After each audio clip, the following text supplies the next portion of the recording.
Hey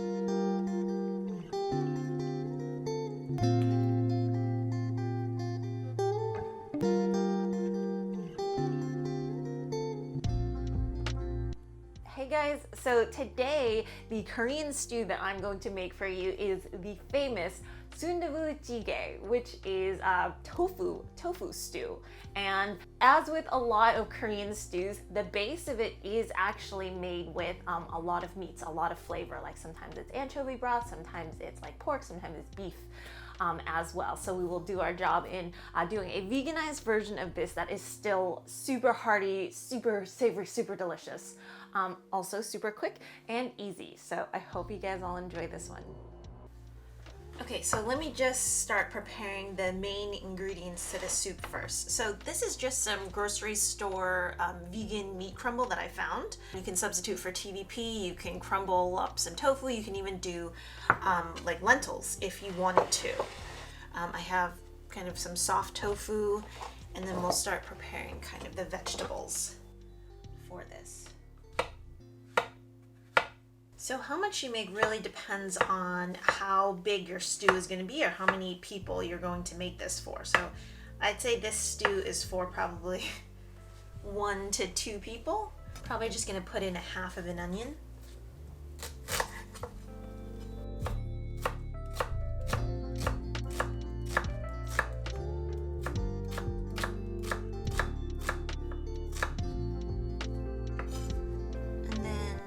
Zucchini is quite big, so I don't know, half to a third of the zucchini.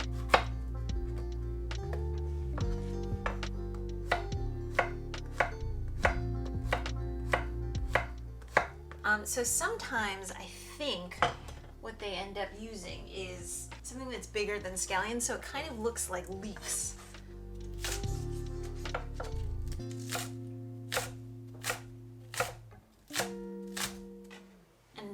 Some chili. So this is the stuff that I'm not too good at.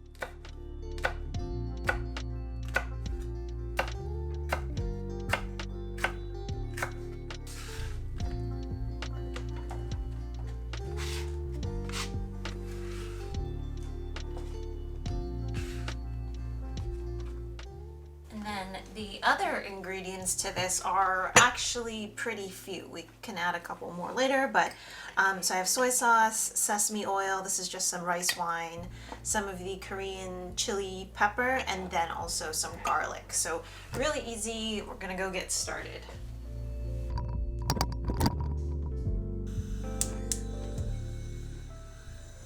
You can do this in a normal pot as well, obviously. Okay, so I'm just going to start off with some sesame oil. Recipe is all going to be down below.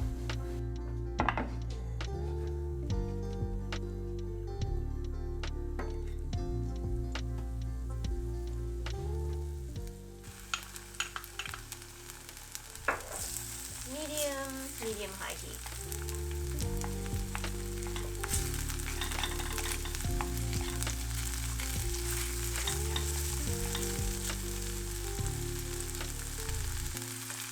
That gets heated, I'm going to throw in my meat crumbles.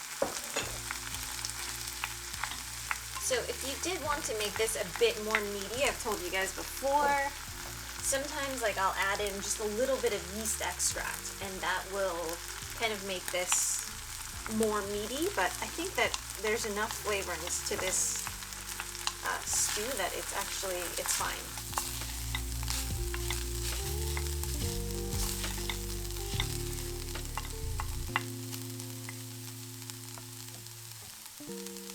So now I'm going to put in my rice wine, chili flakes, chilies that I've cut up earlier. I might not use everything because, sorry guys, I'm not too good with spices, but you get to control it. And so what happens with chili powder is when you heat it up, it actually gets a bit redder. So that's why sometimes it's nice to toast it up or warm up chili powder.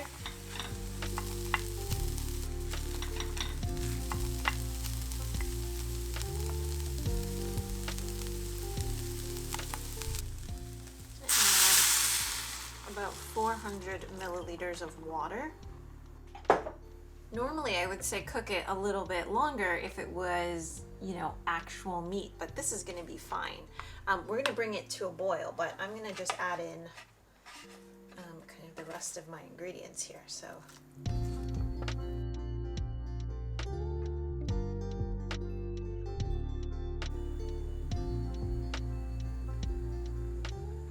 okay, so I'm just bringing this up to a boil, and we're cooking it for about maybe like 2 minutes or so.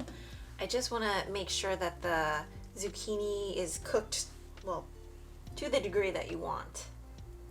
Okay, and then I think that this is more than salty enough. Sometimes these Korean stews, they can get quite salty. And so what they'll actually do is they'll put in some shrimp paste, and that adds some additional flavor to it. I'm just gonna recommend going back with the soybean paste, with the Korean soybean paste. There's a ton of flavor in here, so if you want it to be a little bit more salty or a little bit more flavored, I'd just say put a little bit of that in there. But I think you're gonna find that it's already very flavorful. At this point, oh, it looks really, really good. Okay, so now we add in the tofu. So the Koreans have this one where it's like in a tube, but we're gonna have to make do with, it's actually pretty much the same texture as this silken tofu, so. See if I can be lazy and cut as it comes out. Or not. Hold on.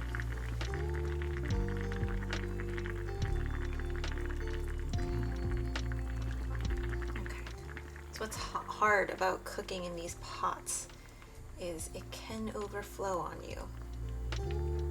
So I'd say just give this soup about a minute or so, just so that the tofu can absorb some of that flavor. And yeah, do any final taste that you want, but it's, oh my gosh, look how hearty that looks. It's great.